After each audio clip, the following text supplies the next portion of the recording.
Hey, I was not planning any kind of review at all right now, but I'm currently at Dr. Gruesom's place, hence the green screen background.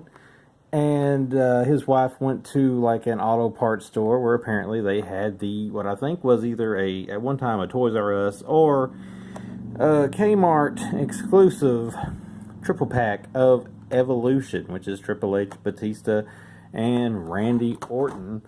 Taking a quick look at the back and looking at the date on this was 2015, so this was during WrestleMania 30.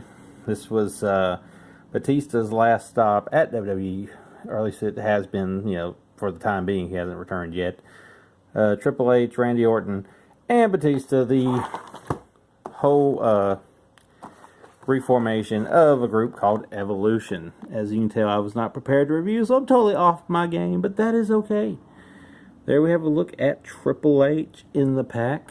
We have a look at Old Man Batista, Drax the Destroyer himself, in the pack. And lastly, we have the Viper, Randy Orton, which I have another Randy Orton not with me that is a basic, but this one looks better proportionized than that Randy did. That being said, let's take her out and see what they look like. First up, we have the cerebral assassin himself. We have Triple H. And from a face scan perspective, it looks pretty good. It looks like Triple H, although I think he had a little too much on top here. I'd have to go back and actually check the WrestleMania from that year and the other events and see if his hair was that long at the time, but I don't remember it being that thick when he cut it short. Of course, I could just be forgetting. Here we have his trunks here. He's in his regular black routine with the white tape fist.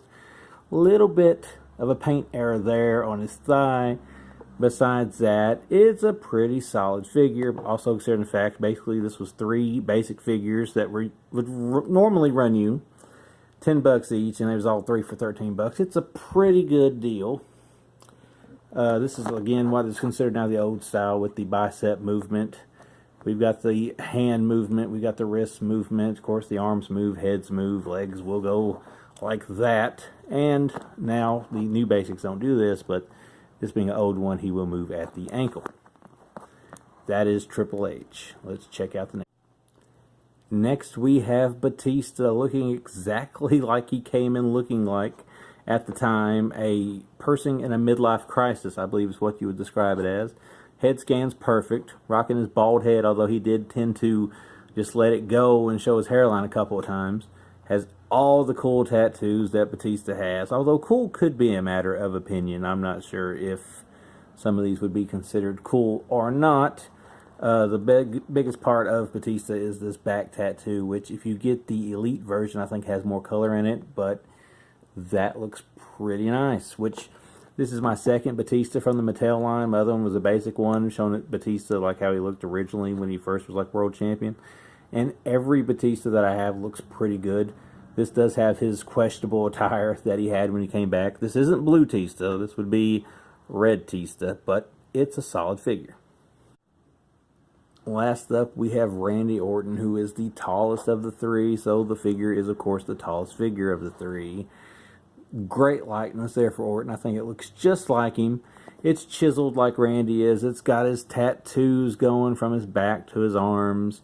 Does have a minor paint issue there on the crotch. Hardly noticeable, but it is there.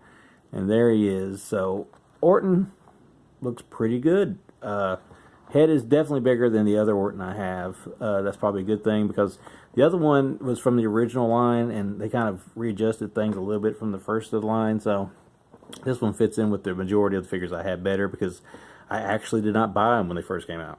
So, excuse me, that is Randy Orton. For 3 figures that would normally cost you $30 if you found them in the wild individually, I would say this Evolution set is pretty doggone cool, especially when you consider this got bought at some car lot pretty much for $12.99 when the original price was $31.99. Had tons of them. He's never going to sell these, I don't think, even though he has reduced the price. Probably because nobody knows they're there. So, nonetheless, apparently check your auto parts stores and stuff, because you never can tell where older Mattel figures may be laying around. But that's how they look, and that is pretty awesome. So, until next time, Like and subscribe and share the video.